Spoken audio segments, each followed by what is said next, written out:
good evening, depending on your meridian aspect.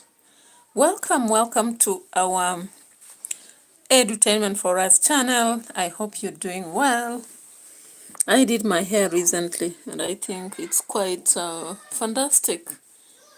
I don't see it from the back, but recently I was excited that some people would admire it. I was like, oh, so I'm doing well. Of course, January is normally a very harsh month, and if you can make it, then the rest of the year will just flow with the vibes. However, there are some objectives I put for this year, and I hope I'm going to accomplish them. Thank God I've seen some of them actually are coming in the pipeline. Already one is accomplished. My son was able to join national high school, and my daughter is proceeding on with grade 1. My niece also with grade 1. And I just hope that my house will be complete very soon. The baby here, very curious baby here. Hi. All right, so guys, whether you want to shampoo me or not, at least I have an achievement. I don't have to be excited about pregnancy taste, okay? Yeah, so let's check on NDINDI NYORO, guys. Of course, NDINDI NYORO is still starring the, the political squares with people worried that now their members within their constituencies will be putting them on a hot seat. Guys, if you are saying NDINDI NYORO has sponsors, private sponsors, who stopped you from acquiring any? What I know is that when you become a political machinery, you already have a large network. You people are going abroad. You can easily travel to East Africa, West Africa, North Africa, and name them all and actually get to connect. You have businesses. I don't think there is a politician who can lack connections once they are in the house. Yeah? Just mention one of them and I'll tell you to research. So what I know is that once you become a politician, and even before you become a politician, the moment you have some knowledge, you are putting your face out there, you already have connection. Tell me that Salasia doesn't have connection. Yeah? So which MP is this that is trying to prove that if NDINDI NYORO is actually making it Kihara, it's because of private, sponsorship? You have all the right, you also as the MP, to get money from whichever source or squares it is and come help your constituency. No excuses. No excuses. Excuse me. These excuses, we are just tired of them as citizens. It has been so long. We've been seeing you people, just exciting yourself as we remain in the dark. So it's high time now citizens should actually call upon their MPs to do exactly what Babu Owino and NDINDI NYORO are doing. Not because we really are comparing, but because we have clearly known that our politicians have been joking. James Njagi, welcome. Aoro Aku. Robert Mwangi, Aoro Aku, how are you? I hope you are doing well. Thank you so much and welcome. I hope you are saying Sasa. I've seen Sadam like, hey, you are almost saying something else. So, welcome. Abdul Ahmed, hi, hello, how are you? I hope the people from Northeastern, you are not still defending your politicians. Don't defend a politician. We belong to a different class, politicians in a different class. If I become a politician, I belong to a different class. And I should just be reminded by the citizens what to do. Okay? James Njagi, I hope you can see from the title clearly that NDINDI NYORO is giving nightmares to most of the MPs. Some of them have come out to blame him for actually talking about 500 shillings as school fees in most of the schools in Kihara. But I think he came up recently on JK Live and shared what he did. Can these MPs now thank God and go do the same wherever they are for the next 2 years? Hello. Collins, Ikal Silon, Morris, Yap, Alfred Query, hello. Welcome to my channel. Thank you so much for showing up on this day, Saturday. And I hope you're doing well. All right. Collins Ikasilon, I hope you don't have a funny question, because sometimes when I tell people ask the question, whatever questions they ask are not related to the topic. So please only ask if it's related to my topic, not away from it. Lucy Wangari, welcome. Thank you so much for showing up on my channel. I appreciate your presence and I hope you're fine. I don't know why this one is disconnecting with the computer, and then the computer is disconnecting with the phone. I don't know why, but anyway, it has connected again. I thank God. So the other day we saw actually on Citizen TV, Babu Owino and Ndindi Nyoro had to go for an interview. And the attraction is because of some things they are doing in a unique way compared to other MPs. Of course, this country has a lot of MPs, a lot of them. And if you count yourself among the exemplary, just come out and let us hear from you so that we can question our own MPs and what exactly they are doing. So guys, the political space is one of the areas where people want to defend themselves most of the times. Instead of actually borrowing a leave from whoever is doing it, they just want to complain. They want to actually raise an alarm. They want to make another person who is doing it look like they are not doing it. Zaina Golo, welcome. Thank you so much for showing up on my channel. Actually, of late, I've tried so much so that every day I show up, because the break during December actually affected me a little bit, and I've decided I have to really focus. Zaina Bolo, I hope I'm saying the name correctly. So welcome so much to my channel, and thank you so much for your presence. I urge you to actually contribute to our discussion. Do you think MPs in other areas can emulate Babu Owino and Ndindi Nyoro instead of attacking them? Now, of course, to justify this, I want us to look at some of the MPs who are trying to now say that they have been put in hot soup by these two MPs. And I'm like, what the hell are you talking about? Because Ndindi Nyoro just came out to speak for himself and show us what he has done. But people are finding it so bad that they are saying they were actually exposed in negative light.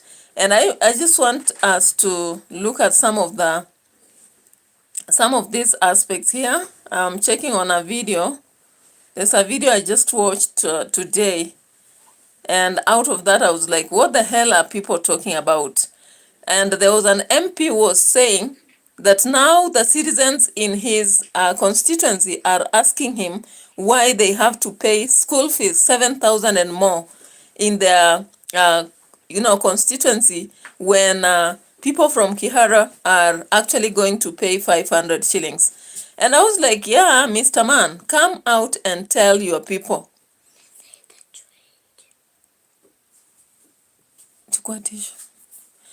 For second Shadales, hi, welcome to the channel. So I want us to look at this video actually before we go on with the discussion, so that I don't seem to be just talking. So look at this. Work today is broken. What is this? We're all working in too many disconnected apps, and it's killing team productivity. Politics, Colin Mavoko remains. Sasa nikashinda lipo 500.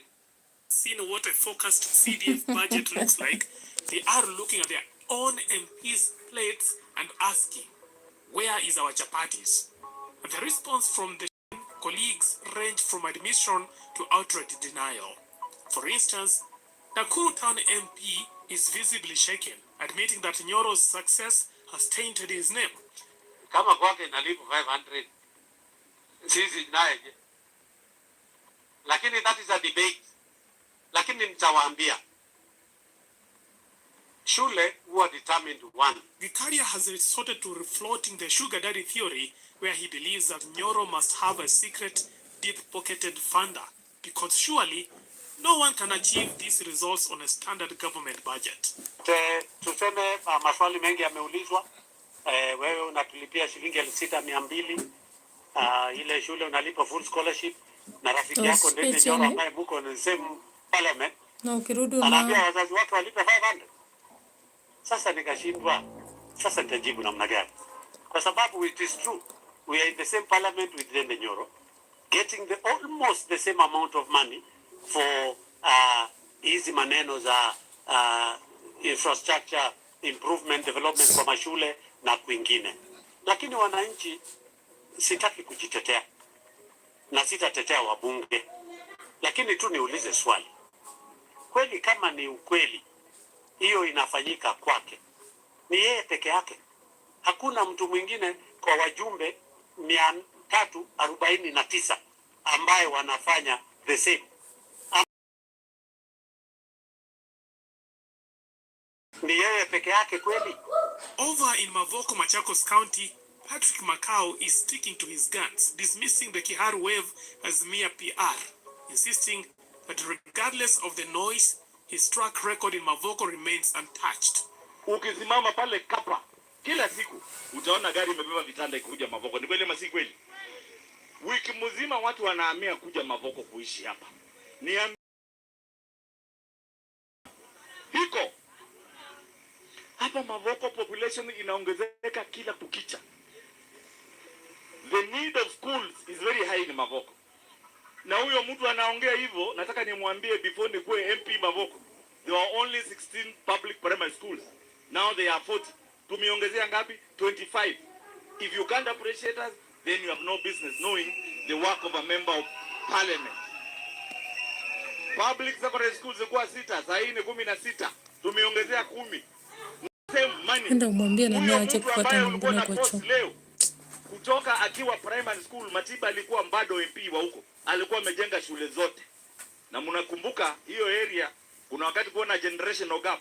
Shule zilikuwa lakini hazina watoto, zile kweli.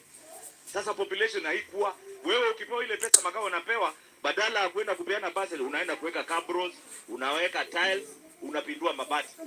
Ili hali sisi hapa Mavoko tunatafuta vile tutajenga shule nyingine. Saa hii Sabaki naambiwa iko uwanja ya public. Nataka this financial year Sabaki hiyo public tujenge Sabaki public primary school na Sabaki secondary school. Umejipaka huku ink ya kalamu nikwambia utuko ulifanyaje? Aaron Cheriot alleges NYORO is diverting funds intended for teachers to cover school fees. Inategemea vile mtu amepanga. Many schools, unajua different parts of the country have different needs. Many MPs, unajua mashule haziko sawa. Many MPs ile cheko anapeleka kwa shule akipeleka 1 million. Unajua the biggest need kwa shule na kuanga nini? Despite infrastructure, kulipa walimu. Kuna regions ambaye walimu kwa shule 90, 80, 100% are on TSC, meaning they don't have any other extra cost, so they can use part of that money to do things such as those. Yet there are regions where in every school the average TSC versus wale wanaitwanga PTA, parent sponsored teachers, ni 50-50. So nusu ya hiyo pesa yao inaishi hapo. Okay, that is Kenya for you. So in Kenya, of course, instead of people appreciating what somebody is doing and borrowing a leaf from them, they'll get to give all sorts of excuses.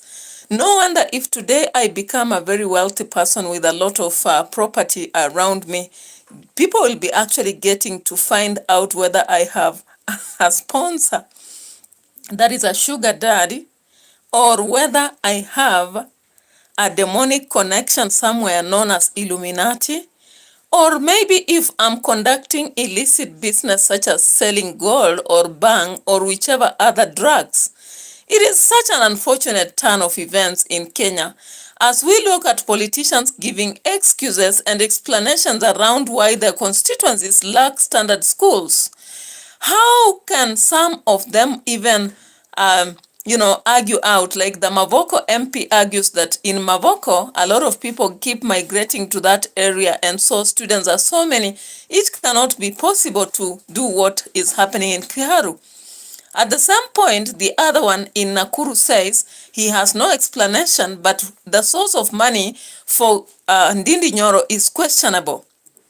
Then lately, the other MP, that is from, which constituent is this, defines the entire process as one that is suitable for the region because the classes were already constructed and the cobros are just being done as an extra. How real is this? Of course, I've met some particular people from Kiharu, and I don't want to put them on interview within this video. But the reality is that most of them argue out that the strategic plans that have been done in Kiharu are outstanding. It doesn't actually beat logic to argue around the source of money, the kind of plans or regional differences when you are arguing on development. What matters sometimes is what you have achieved. How I wish the MPs would actually be showing us their progress and what they have done strategically with their money as a proof to have done good. It's very annoying for some of them to argue that the money they take to school is for salary. Salary is something else that is placed under the budget that the school can afford. And therefore, when CDF money comes, it shouldn't be triggered to go towards salaries of the workers within schools. I know this kind of discussion will actually bring out very many controversial talks. But how I wish these people would borrow a leaf and try as much as possible to do what is better for their own constituencies in the next 2 years instead of arguing out and defending. The reality is that on the ground, we have MPs who have been squandering money, and we have situations where some of them even bring contractors who actually squander the money that is brought to schools. This is not just a claim. The reality is that when you check on some of these schools, because I've been able to talk to some different places in this country, some of the MPs are the ones who want to bring contractors and again take 10% from that contribution.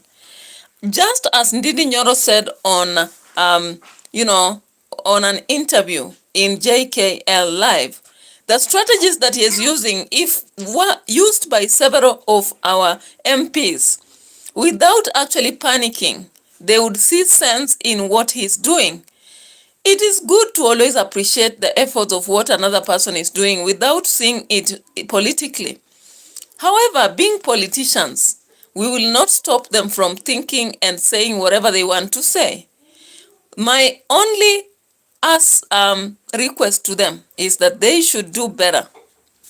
They should do better than they are doing it. And let's listen to this. Not far away from Kiharu, Yeah. Can I finish with the... Yeah, real quick. With the last one? Yes. So that my brother also, because he's done also very well, he can also jump in. Now, that is the hard part of education, because we categorize education in two ways in Kiharu. There is the hard part, and there is the soft part. The hard part is infrastructure. We built even new schools, like 7 new secondary schools, but I don't want to keep on tabulating. I want to go to the main issue. So there is the hard part of education, which you have to do. There is no two way about it, Jeff, because it is needed, and you can't talk about now the soft part, which I will talk about, before you have the right infrastructure. Right. So our focus now is turning to the soft side, because we have done so much in the hard part. The soft part is what? After you build this infrastructure, can learners be maintained in school? That's the soft part. Having the learners now in school. That is why we started Kiharu Masomo Bora, 12,000 learners, 65-day secondary schools, covering everyone who goes to school there, including non-Kiharu residents. You get that? Yeah. And the primary basis of that program is Kiharu NGCDF. We'll do other things, like beyond that program, building infrastructure. There is motivation of even taking principles to Dubai, and so many other spices that we and chapati is every last Friday. That people can compete. I'll be coming on Fridays. In terms of Babu, compete. Yes. You are very in terms of education. Yeah, you are very popular. You've really concentrated a lot on bursaries, right? Yes. A lot of kids, destitute, desperate kids. bursaries. Where's the money coming from, man? Jeff, number one, so long as you're doing development that is meant for the public, it doesn't matter where money comes Exactly. from. So long as that... Exactly. That is the very point of my argument. As long as development is being done in your constituency, that is what matters. We don't want to know the source of money. After all, this country, people get a lot of money. Once they become the pillar of the economic aspect and they are running businesses left and right, they have the money. And therefore, it doesn't matter where the money is coming from, whether it's personal money or whatever we've just heard from NDINDI, that does not matter. What is the future of your constituency? As an MP, as we look at you after 5 years of your leadership, do you have a reason to take you back? Can we actually say without you something would not have happened? You shouldn't be just a normal, and we call it a normal leader. You should be extraordinary, a superstar kind of, who is above the citizens, so that you don't come out with the politics of arguing out that where does the money come from. If you want to know where the money comes from, please approach NDINDI, NYORO and Babu Owino and find out on how to better your places. But if you begin asking us citizens or telling us that citizens that possibly has a private sponsor, what stopped you from having a private sponsor? It's like a woman who is dying, not having even medicine or simple pads to use during the very crucial moment, because they married this man who's not helping and they themselves are not doing anything. Then you begin pointing out that those who have vehicles, those who have that, is because they have sponsors. Does it help you? I don't think so. The reality of life, the hard truth is that get it.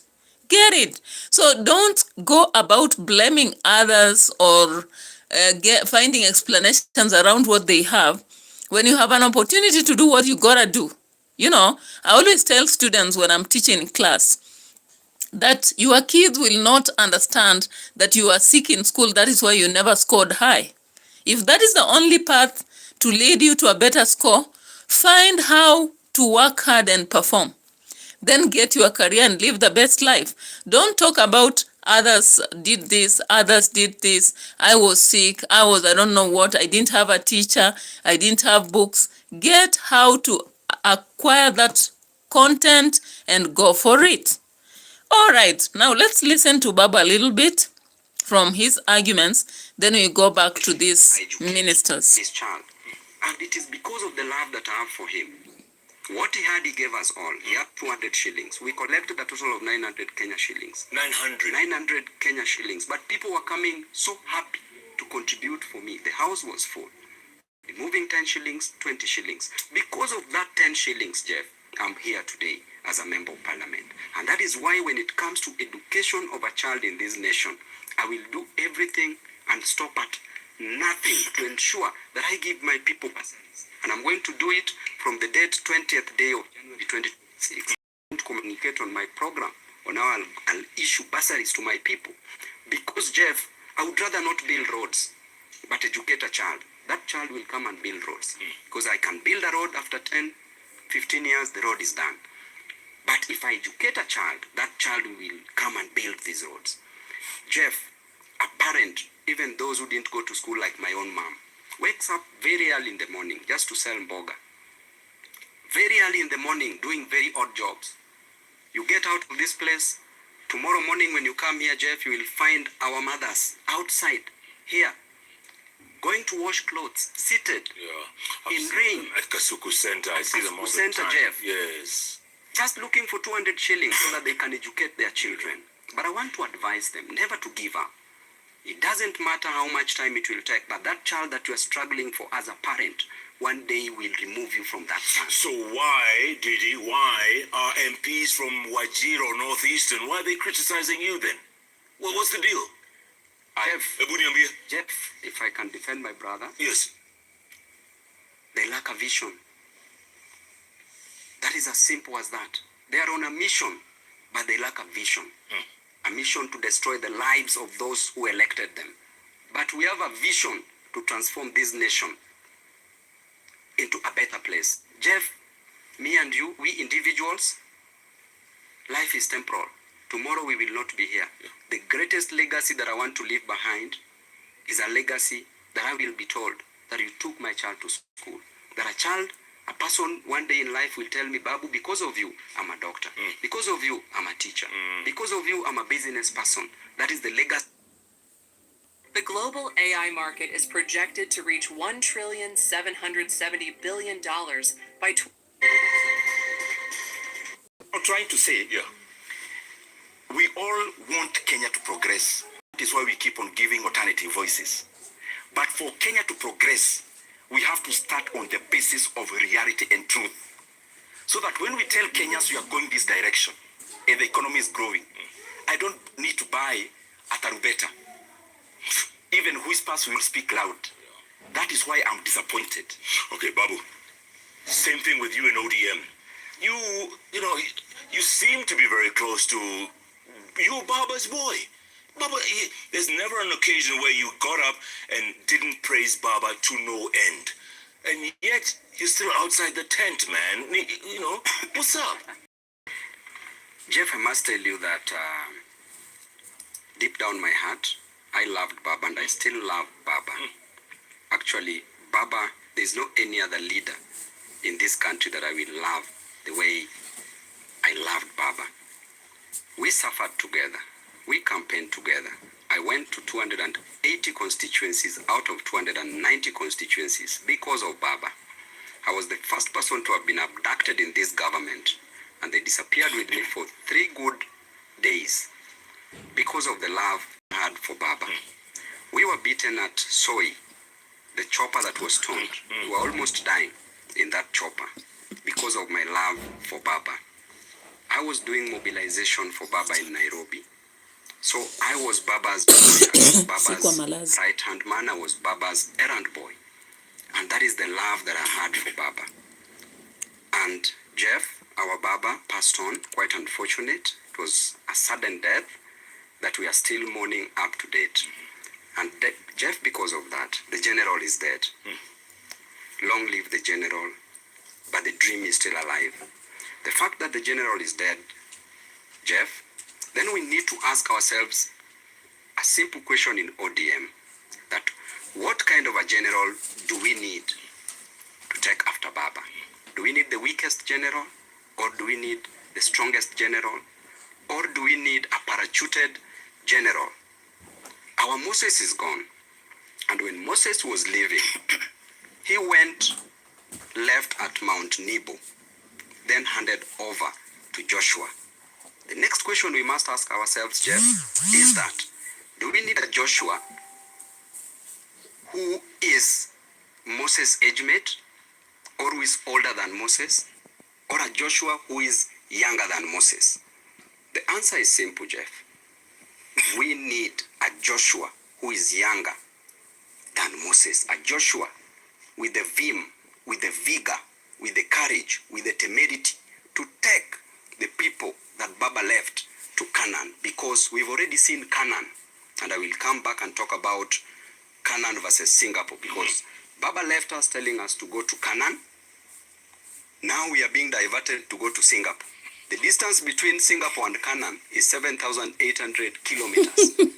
People keep on saying that they dreamt that Baba sent them a dream, and Baba, we've not even been told by our great mom, Mama Ida Odinga, that Baba has sent him a dream, sent her a dream, sorry. But people are saying the way they've dreamt 7-8 times about Baba, what Baba said. But why can't they say that Baba told us to go to Canaan and not to Singapore?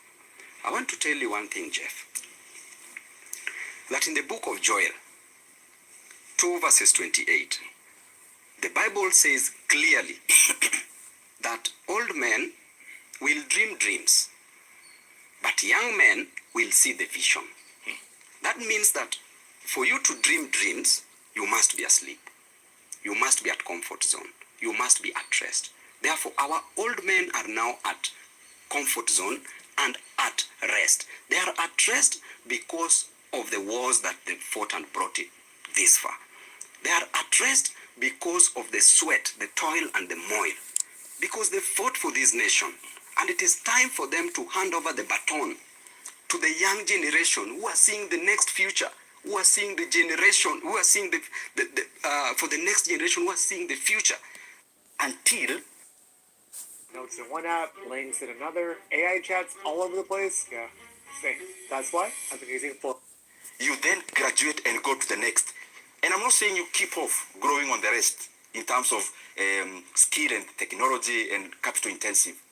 I'm saying that we must be deliberate on creating labor intensive industries, because this is an economic issue in terms of solution, but it's also a social one. The other point, as I go to the finish, I'll just give a few. For us to become like those countries, none of them grew on the basis of patronage. The biggest problem we have in our country now is patronage. Patronage is where we mix power and economy.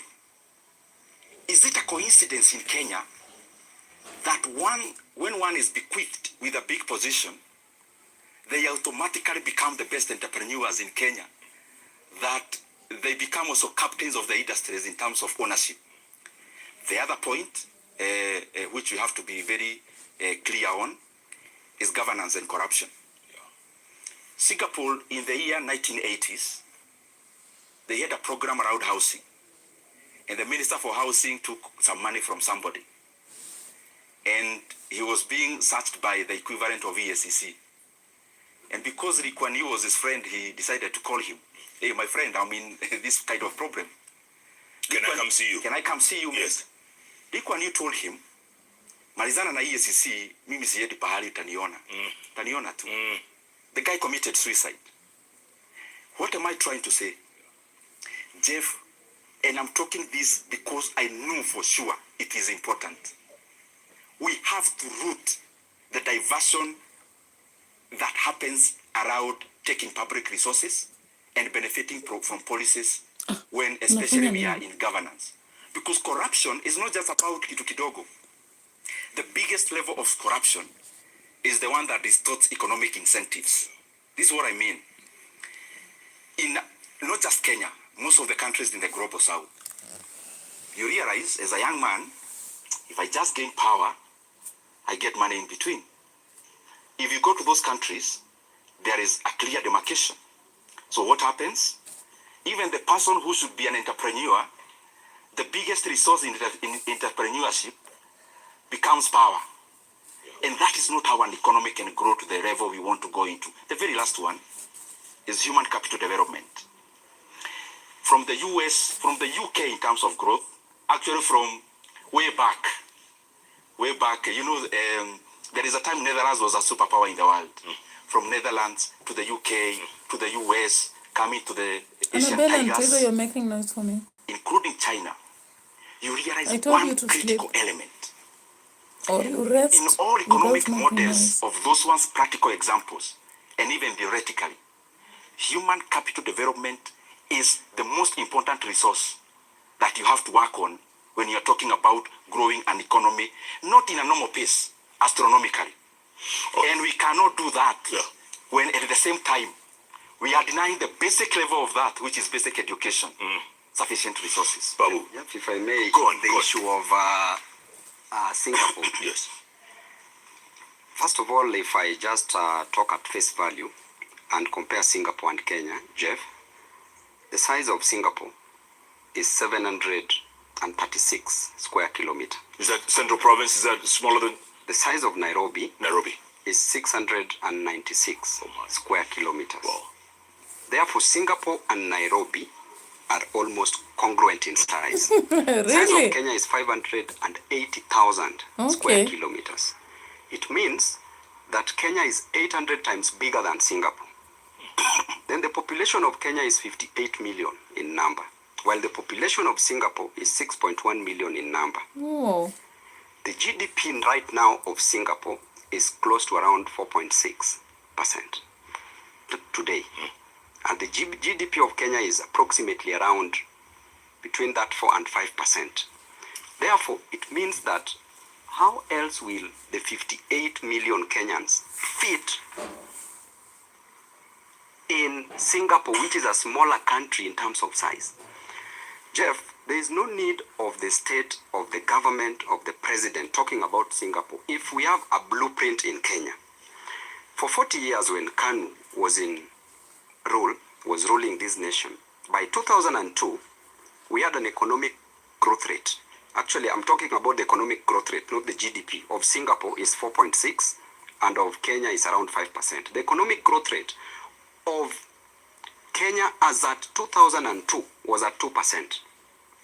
Then when Kibaki took over, the economic growth rate shot to 7%. 7.1, I remember. Yes. 7%. Yes.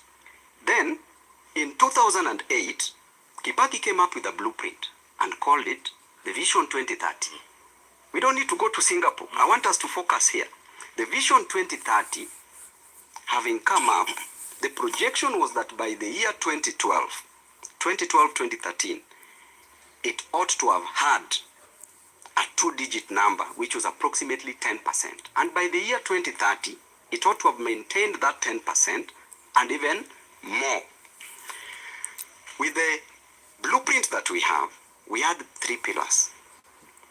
The economic pillar, that was comprising of tourism, that we were to market our nation, and we were to come up with proper infrastructure and proper hotel industry to attract tourism in our nation.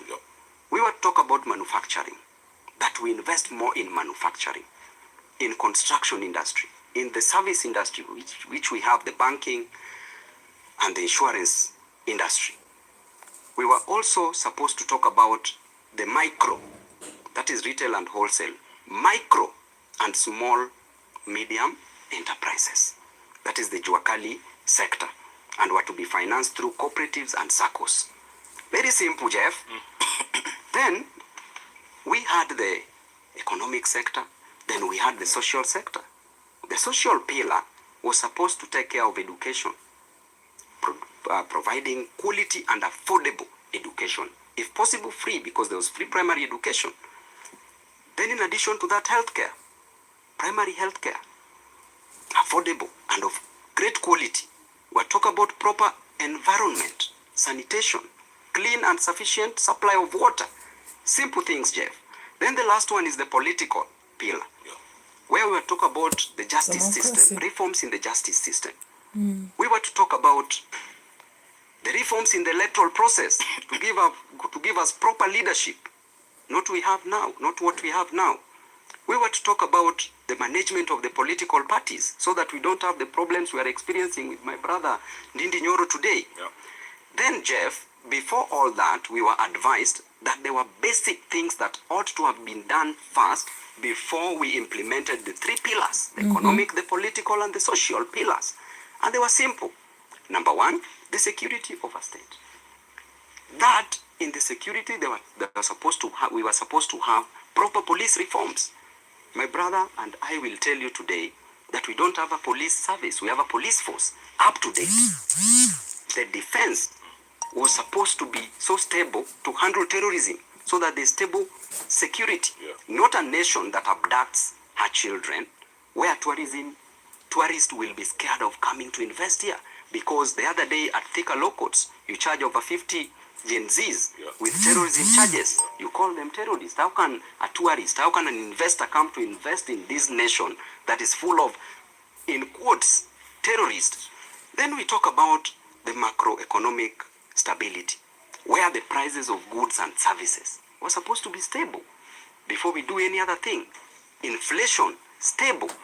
We talk about exchange rates, stable. Today's topic is the grace to shift. It takes grace to shift. Then the next one was so simple that they only required us to do proper infrastructure in the country. For us to achieve the 3 economic pillars, infrastructure, energy. So guys, if you took your time to actually analyze those interviews, because I took time to do it. Florence Kaduve, welcome. Thank you so much. You came so long ago, but I was trying to make people actually follow this discussion to the latter. You know, sometimes when these interviews are done, people just look at the shallow end of it. And I want to assure you that when you listen to Babu Owino Ndindi Nyoro, these are informed MPs, very much informed. They actually understand what is supposed to happen in the country, how we can move up. They even understand why we should disregard Singapore narrative and just go for our own blueprint aspect to grow our nation. I remember when Kibaki came up with this aspect of a social, economic, and political pillar. And of course, we were even teaching that in schools. We were supposed to enlighten everybody to understand it. But now, currently, there is a lot of mediocrity. You talk to people, they'll tell you what is the problem with Singapore. Yeah, we are in Singapore. We are heading to Singapore. And those who do that, they are dismissing you because they have got direct letters from TSC after just coming out of university without even experience, while there are those who have been waiting for 10 years without jobs. You know? It's because they have a godmother or godfather in an institution and they feel big and they swell so much that they don't want to actually give people opportunity, people who deserve it, people who have been here with experience to grow. Instead, they're the ones who are frustrating them.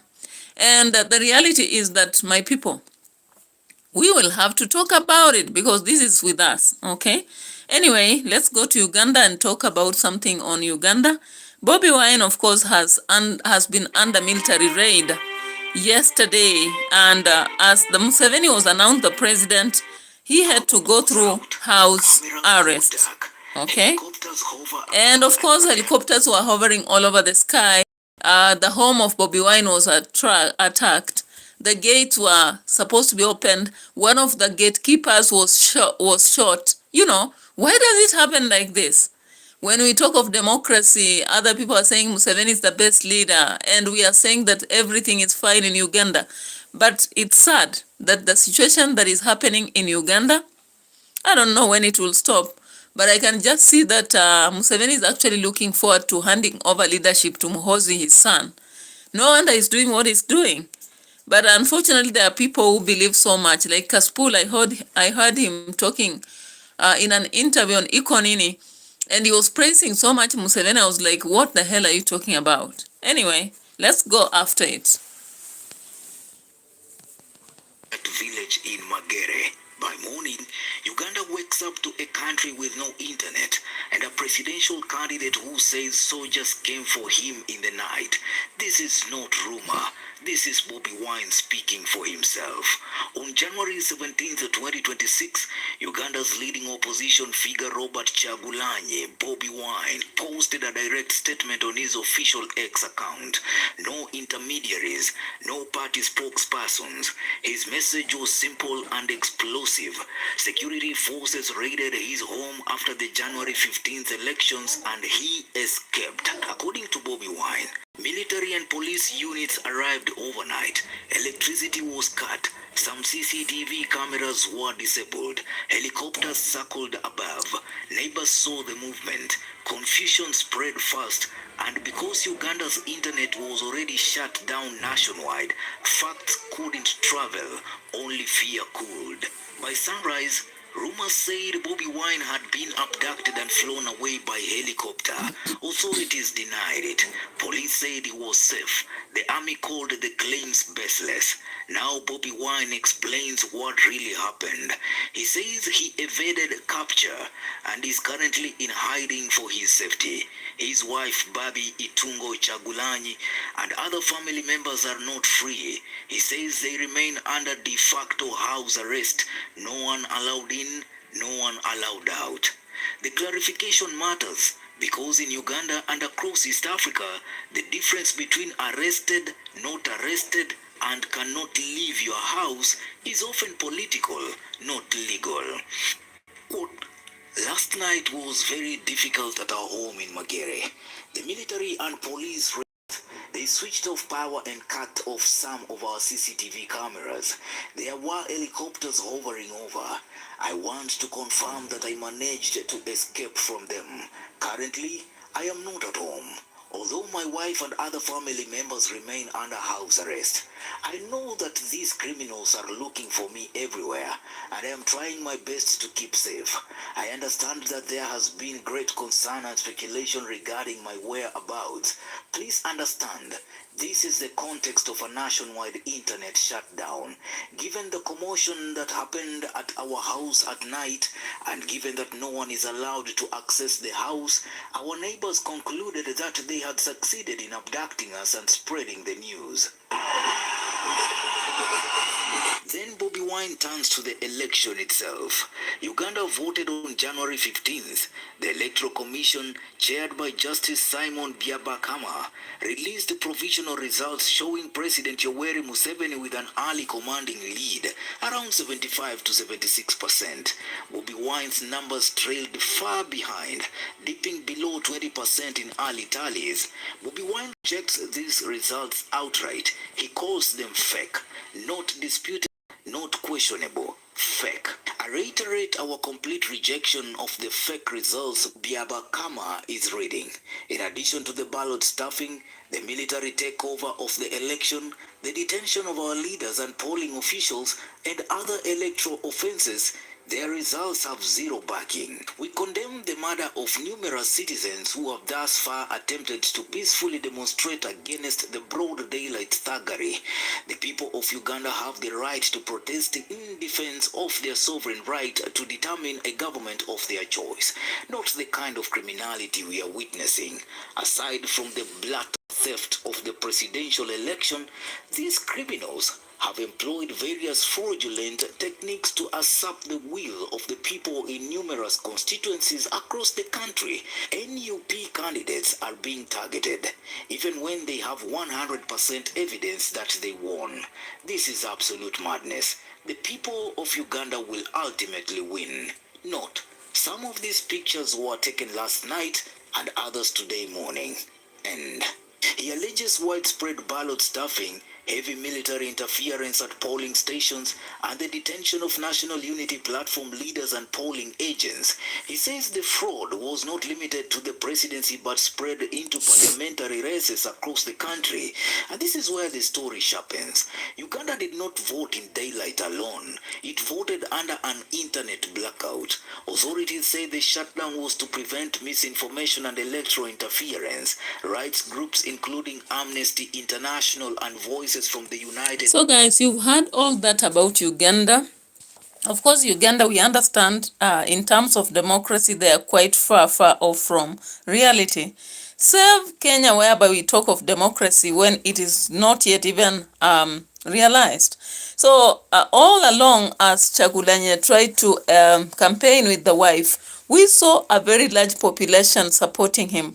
It's unfortunate that during voting day, it ends up that there is a blackout, and as the staffing and the military takeover is conducted, Yoweri Museveni is actually declared the winner. For how long will this happen in Uganda?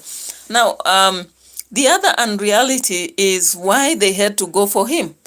If at all they understand they won, why is the same thing that happened in Tanzania happening here? Sometimes the old people require respect, but when they fail to respect themselves, what do we have to do? Of course, there is a video that has emerged of Uganda, and I want us to look into that just before we can proceed. And this is the video of all that. Of course, according to the provisional results, Chanya is having 20.7%, which is 1,414,610, while Yoweri Kaguta is having 5,148,845. How true is this? I don't know. While the other two guys are dragging far behind. This is an extraordinarily funny way, but let's get to see the video that emerged with one of the ministers from that they did not affect electoral process anyway. And anyway, let's look at this.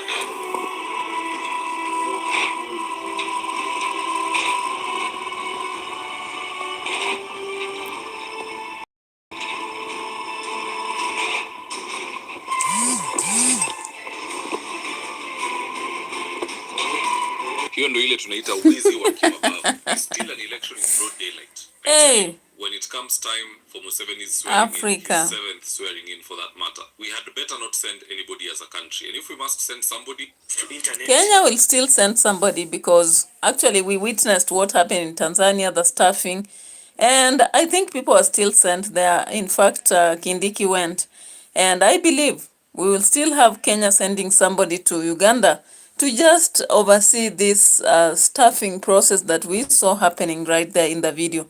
Away from that, there is a very high end leader from Museveni's end. Listen to what he says. Internet, initially UCC said they had switched off, probably for security reasons. But then the latest I'm getting from my friends in Mombasa, a ship was passing by, it hit internet cable. Very funny. So they are trying to locate the other piece to connect it. Honorable, that is information we cannot justify right now. But because the EC, UCC did release a letter that all Ugandans are actually following right now. That is okay. Even if internet will be reinstated, the person who brought internet is the person you have voted. That is one of the gains you have. Did you have internet in 1986? Did you have it? Did your mother tell you that they had internet? But it was the country not running. But things are changing, Honorable. We are moving in a world that is digital. It's just a matter of days, maybe 2 weeks or 1 week. Or they are working. Our technicians are working to restore it. Let us trust in the president. The one who brought it will restore it. He's working around the clock. Our technicians are working closely. So what UCC told you, they have a right to tell you. And the facts that we know, as people who work in that telecom sector, we know that the cable was affected and they are restoring it. There is a shocking thing.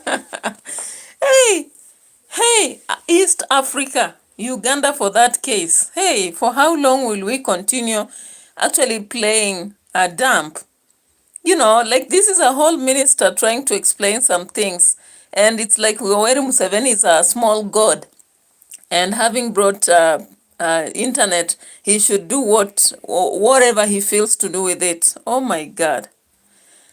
Now, when I look at this, I just understand that Bobi Wine has the hardest time possible. He'll continue campaigning and failing over years because Ugandans have subdued to this, okay? And an official statement comes from the president, the Bobi Wine. Don't panic. Patch it. New Garnier Pimple Patch. Fellow Ugandans, my name is Chagulanyi Sentamu Robert, also known as Bobi Wine. Today is Saturday, the 17th of January 2026, and the time is 9 a.m. in the morning. My wife and I have been under house arrest since the 15th of January when we had elections, and yesterday our house was raided by some police officers together with a number of other unknown individuals in plain clothes. They used ladders to climb over our fence. They cut off our electricity, they cut off our cameras, and they were being assisted by a helicopter that was hovering in the sky of our compound and providing them light as they were doing what they were doing. Amidst that raid, I was able to use my skills and escape my house. But I know they're looking for me.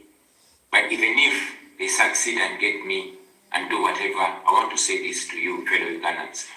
First and foremost, we reject whatever is being declared by Mr. Byabakama, because those so-called results that they're declaring are fake and they don't in any way reflect what happened at the polling stations or what is at the declaration forms. And therefore, those results, the so-called results, are fake.